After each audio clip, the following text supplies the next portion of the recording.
Welcome to the Lean Blog Podcast. Visit our website at www.leanblog.org. Now, here's your host, Mark Graban. Hi, this is Mark Graban. Welcome to episode 194 of the podcast for February 21st, 2014.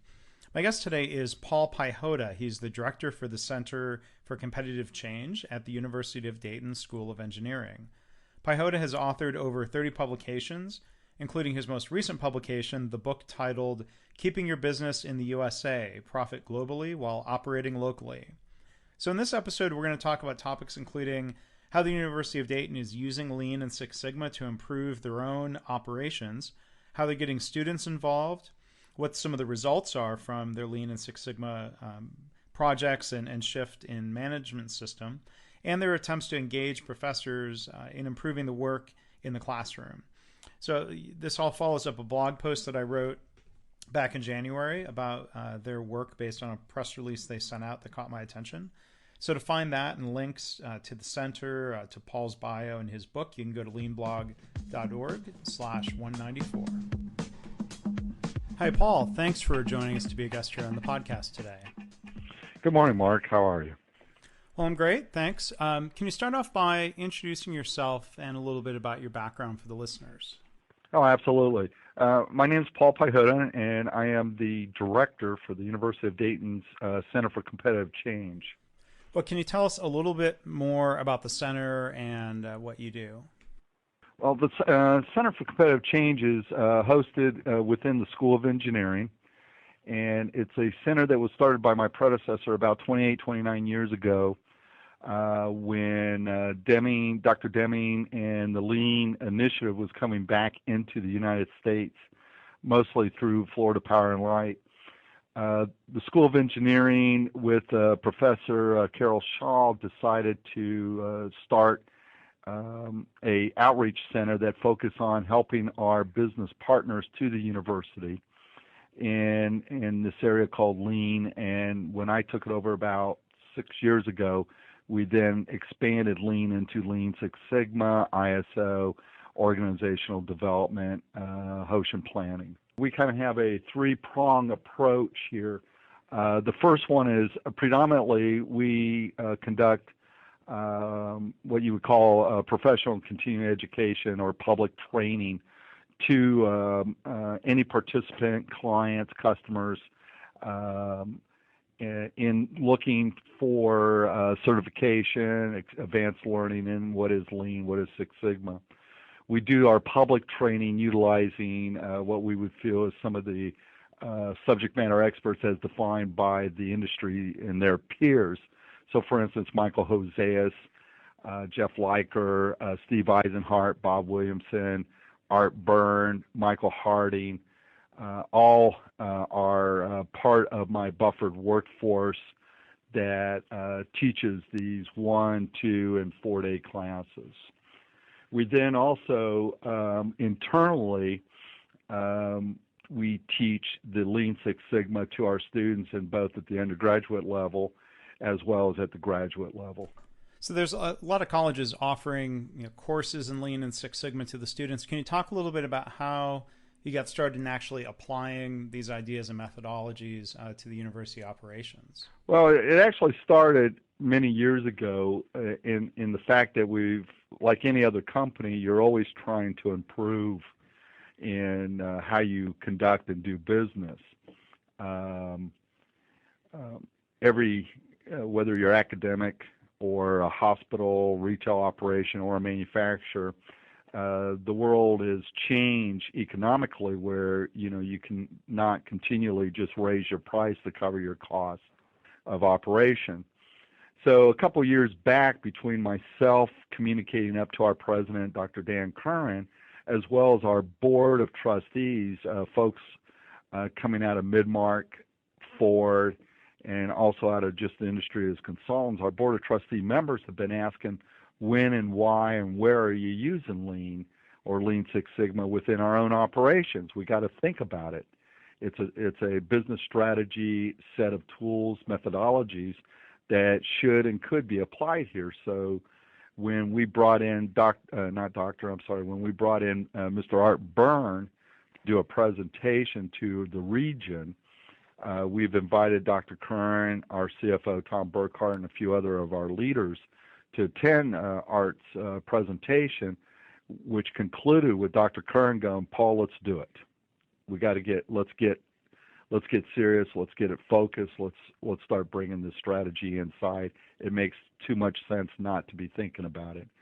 So Dr. Curran initiated with my boss, the Dean of the School of Engineering, Tony Saliba, and he appointed our CFO, Tom Burkhart, as the executive sponsor, and I was appointed as the lean champion to bring focus to what we were doing as lean type activities, but to bring focus, add knowledge, and put a balanced scorecard in place to measure it. Well, it's great that you mentioned Art. I'm a big fan of his work and his books. I interviewed him back in episode 158 talking about his book, The Lean Turnaround. And if listeners want to go check that out, go to leanblog.org/158. That's the link to listen to what Art has to say and about his story.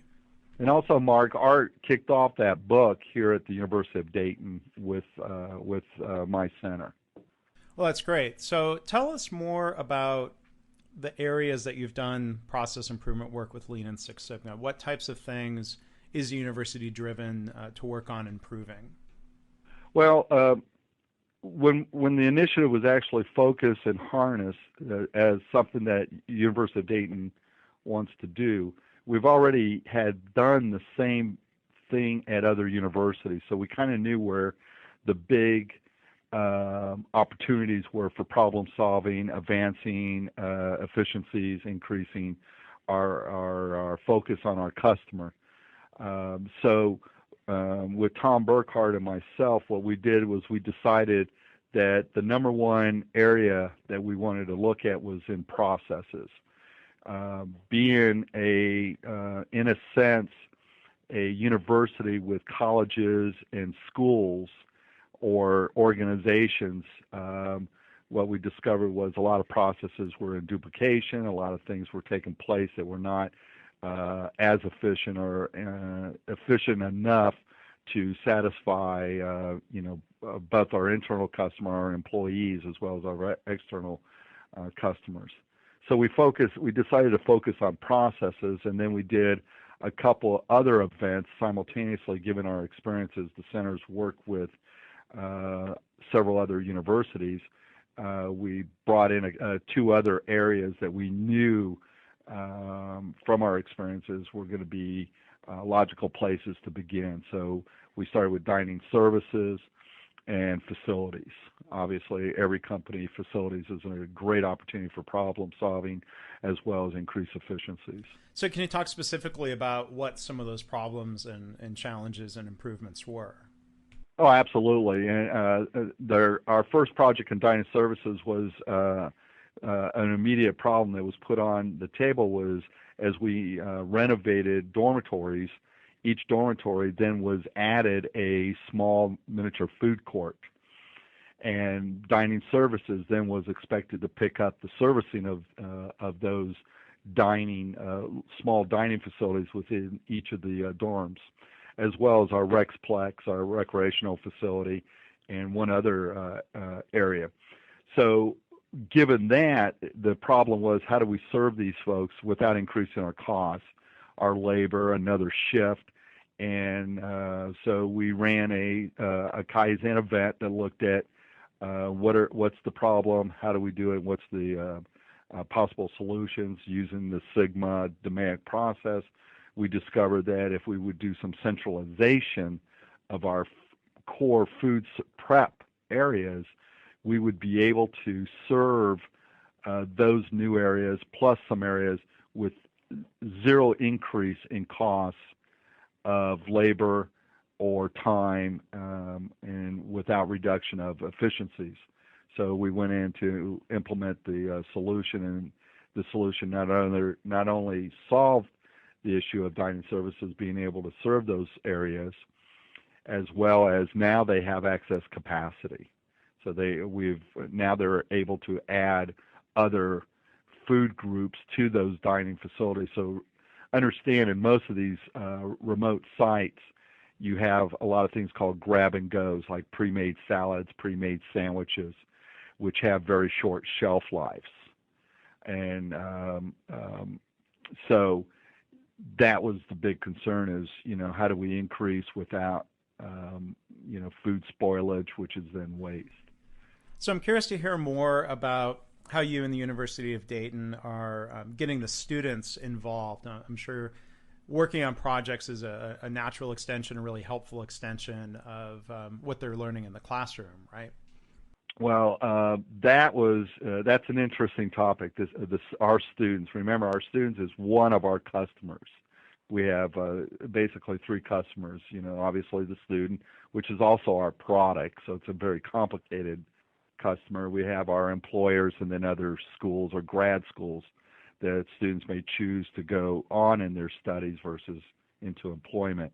But one of Dr. Curran's initiatives was, how do we get students more transformational learning, experience, knowledge is part of the University of Dayton's strategic mission. Their mission and their vision is we're not just a classroom theory training facility. We are, we add in the whole holistic parts, the service part, learning, experience through co-oping, internships, and now this opportunity. That connected to our Lean Six Sigma classes was a perfect bridge on helping our students get industry certification. We are recognized by the industry, our certifications, both in our Lean, bronze, silver, and gold, as well as our Six Sigma, yellow, green, and black belt certifications. We are recognized in the industry. And we follow a very rigid process, basically, the same process the Project Management Institute follows, which is learning, comprehensive tests, and then you go do a real project. So this was a brilliant combination coming together, very clean here at the university. So each university project team, usually of about 5 members, has 1 or 2 students who have been assigned, are being assigned to those projects. Their role is to support the employees in collecting and running and doing some of the analysis work, as well as completing their Six Sigma Green Belt projects. It's interesting you talk about those different types of customers, similar to healthcare, where we talk about the patient and sometimes their families. We talk about the payers. Sometimes the surgeons are a customer of a different organization and its support processes. And it seems like it goes hand in hand, where if you're improving services for the student as customer, you're also helping the student improve themselves as the product for, I would assume mainly for the employer. So it seems like it all kind of really goes hand in hand in a really nice way. Well, it goes very, very well together. You look at voice of the customer and you listen to, through our advisory councils, both at the school level and at the university level, who are telling us this is the kind of student we want. This is the kind of experiences. So if you listen to that, we go, okay, our number 1 intent is we graduate a student. They either get accepted into a grad program to continue their education, or they have to be hired. Just like I produce a car, if no one purchased the car, it doesn't matter what I'm producing. If no one hires our student, it doesn't matter what we're doing if no one is hiring them. So we look at that perspective and say, employers 10, 15, 20 years ago you would get hired and you go into these training programs. In working with partners like Eli Lilly, GE, Emerson, and Midmark, they're saying, how can you help us get your student, when we hire them, faster ingrained into our processes and into our business? Well, one is through internships and co-ops. The other one's through these certifications. So, for instance, Eli Lilly, everybody will go through at least yellow and green belt. Well, when we bring our student and they hire our student from the university with the green belt certification, with the knowledge that we've taught them correctly, then they are moving quicker into the organization, which is a huge cost savings. Friends of mine have told me it's about $15,000 to $20,000 per student savings of hiring a University of Dayton student who's coming out with a industry certification in Green Belt with their project management certification. So it's a huge win-win. Internally, the win is obviously as they are here, it's a 4-year product process in a sense that the student lives here. Well, as we integrate them into the project teams, what perfect way to listen and hear the voice of the customer than to have them sitting on our projects, helping us fix the project. So you're starting to get the voice of the customer input as we look at each of our areas of process improvement, as well as they're helping us to improve the process. So there it's a win-win. And obviously, their sponsor, which is generally a scholarship, or their parents love it because they're getting this experience that the parent knows is critical in today's industry. So what types of goals, I'm assuming kind of a balanced set of goals, is the university looking for in terms of improving quality? How do you measure that? Are you looking for cost reduction? I'm curious what some of the goals and expectations are being laid out as. Well, right now everybody's kind of in the leadership roles is learning. So we've just proposed a balanced scorecard that will be reviewed and then presented to our board of trustees. The balanced scorecard, just like any other successful company, looks at employee engagement, looks at quality, looks at customer satisfaction, and then obviously the lagging indicators, which is your financials. The other statistic in the employee engagement category is the more the employees are engaged, the higher quality goes up, satisfaction goes up, efficiencies increase, costs go down because everybody's looking on how to do a better job, a better way.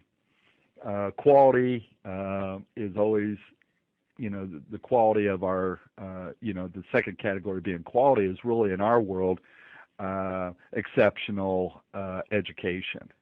And that drives down to the faculty member who touches the customer, our students, in the classroom, innovative ways of teaching, bringing experiences into the classroom, taking the students out of the classroom through our capstone programs, our senior projects, and now these Six Sigma projects that gets them all this experience. So in our sense, the quality is now, when you look at it, is an exceptional education, exceptional faculty, staff, continually improving the UD experience, which is doesn't matter whether it's a parent coming here, an employer coming in, our student who's sitting here, or our staff and faculty. So I'd like to hear also about how you're shifting from just doing projects to maybe embracing a lean culture and a lean management system. It's something organizations in a lot of different industries, including manufacturing and healthcare, have struggled with. You want to make lean more of a holistic way of operating as opposed to just something that we're doing. So I'm curious to hear what's happening there. Well, our goal is obviously exactly that, and we've accomplished that at 2 other universities.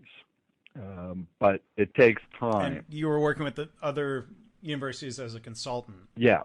Yeah, we were hired in as consultant to initiate the Lean Six Sigma strategy within their organizations.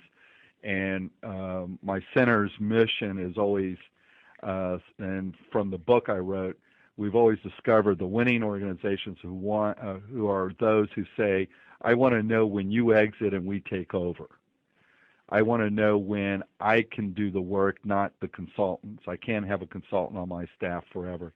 And at the one university we worked with, we put about a 1 to 2 year plan in place. Unfortunately, they hired my lead consultant to take over and lead their lean initiative, but they have absorbed it all the way up to it's across the campus, it's within the culture, it's their belief, And our goal here at the university is the same as over there, as same as any successful Lean Six Sigma organization, where you wake up, like in the Toyota philosophy, we wake up and always ask ourselves, what would Demi do today?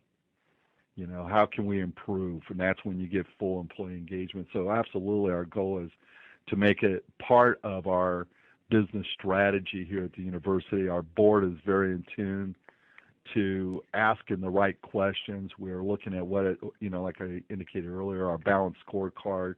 What is our metrics? How does it link to our mission as the University of Dayton? We're a Catholic Maronist university. How does it link to the mission, which is it fits perfectly in here.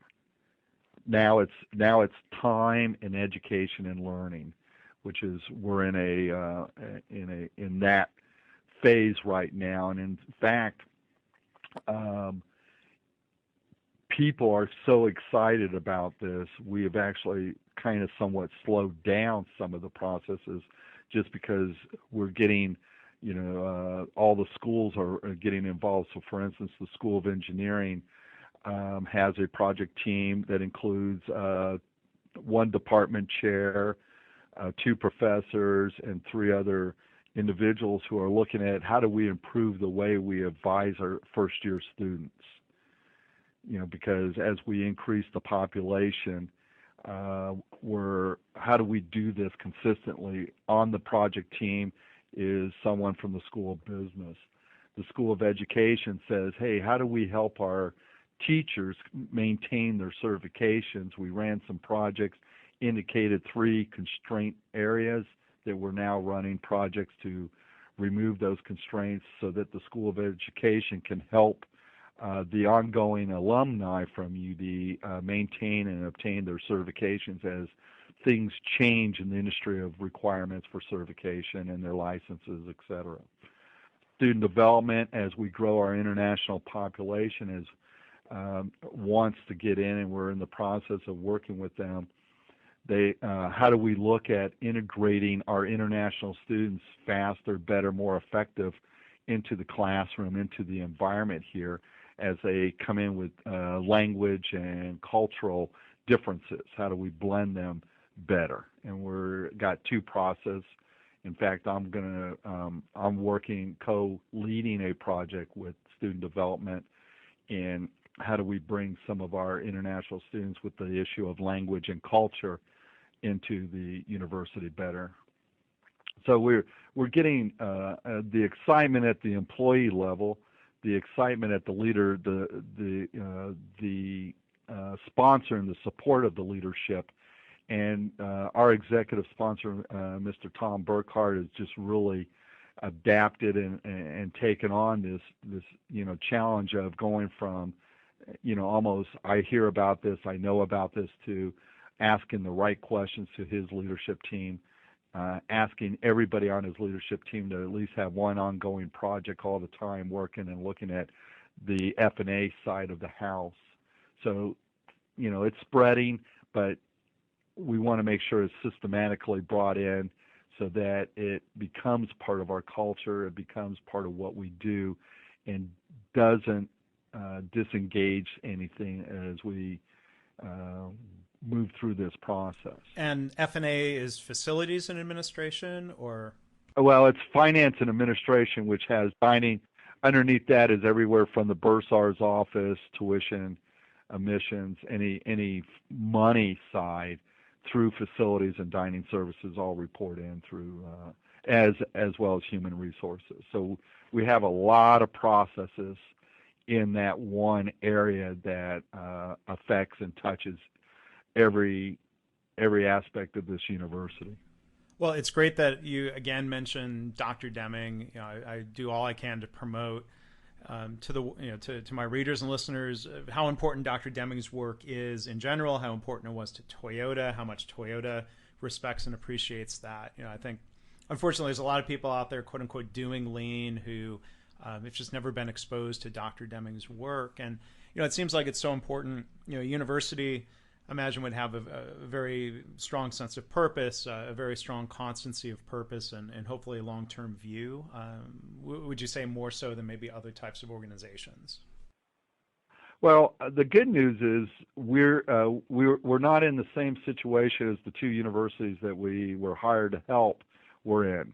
We're a private school, very solid, balanced school right now under Dr. Curran and his leadership, whereas the other universities were state schools, the reduction of state funding, the price constraints, et cetera, et cetera. They were kind of, what do we do? We're in trouble. So we kind of came in and started helping them when they were, what you would call, somewhat at the edge of the cliff. But what we've done here at the center, always through the years, because of our affiliation with the people that, we have two people that actually literally worked with Dr. Deming for 10 plus years. We have our lead consultant, Mike Fedotowski, was on the Florida Power and Light team that actually won the Deming Award. So we have people that have, continuously kept the Center for Competitive Change rooted into what is this Lean Six Sigma, and even though we're not the big gorilla out there that can change words, the word lean is really skinny. And if you go to Toyota and you go, can I see how and where you're putting Six Sigma in place, they would just look at you like, what are you talking about? It's all about total quality control systems, the Toyota production system. Mid-mark, it's called the Mid-mark production system. So we've really continuously tried to avoid, all these thousands of books and philosophies. And from our research, we've discovered it's employee engagement, and every day looking at how do we improve things. And when we can't see it, we break things to find what would take place if something would happen. And, you learn those and you study, Dr. Deming and Duran, and McGregor, and you learn that it's not as hard as we want it to believe. It's very simple, but it's like dieting. You got to do it every day. And what we've discovered, like with this one university, what's going on here at the University of Dayton, as well as those successful companies that we've conducted our research from, leadership's involved, not with open door policies, but with GIMBA. And you see that those successful companies, leadership is enthused, they're involved, they're active, they're asking the questions, and they're engaging employees. And that's what we're hoping here. And so let's talk a little bit about, I'd like to hear how you're getting faculty members involved. Are they looking at using lean thinking to improve how their own work is done, either, let's say, on the research side or in things related to the classroom? Or is Lean and Six Sigma process improvement only been about the back office operations for the university? Well, let's start with the folks that are already on a project team. Every professor here has to advise students, as well as teach, as well as do research.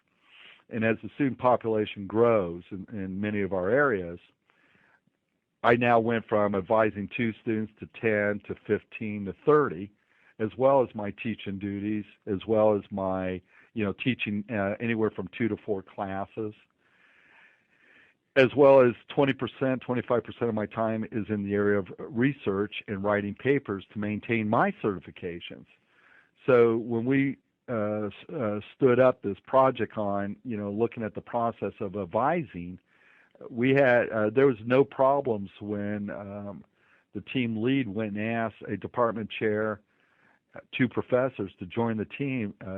She got no resistance. They're like, absolutely, we need to figure out how to do this better.